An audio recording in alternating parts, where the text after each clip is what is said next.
Ni-raid ang isang condo unit sa Parañaque na nagagamit umano sa pang-scam. Pero higit pa ang dinatnan dahil huli umanong nagdodroga roon ang dalawang Tsino na nabistong may mga tinatakasang kaso sa China.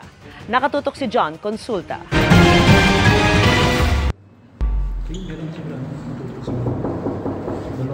Target ng operasyon ng NBI Organized International Crime Division at BI Fugitive Search Unit.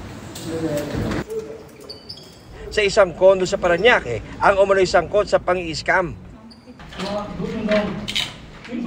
Pero ang inabutang dalawang Chinese national sa loob, nabistong gumagamit pa ng illegal na droga.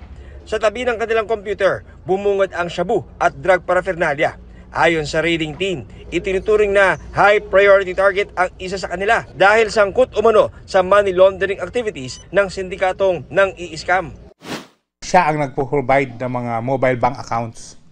Itong mobile bank account na to, ito yung ginagamit na pinaglilipatan ng mga perang nakuha sa mga panluloko. Siya ay taga-linis ng pera ng mga scam hubs na nag-ooperate dito sa atin. Proceeds ng pera from China or kung saan bansa man sila nakakuha ng biktima, dadaan sa kanya dito at i-invest niya sa mga legitimate na negosyo at maibigay niya doon sa mga kasabwat niya sa sindikato.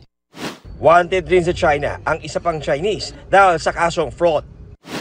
Kinasuhan natin sila ng violation ng RA 9165, specifically yung Section 11 saka Section 12. At the same time, in-inquest din natin yung dalawa sa Bureau of Immigration for violation ng immigration laws. Nakakulong na sa BI Detention Facility ang dalawa. Para sa GMA Integrated News, John Consulta, nakatutok 24 oras.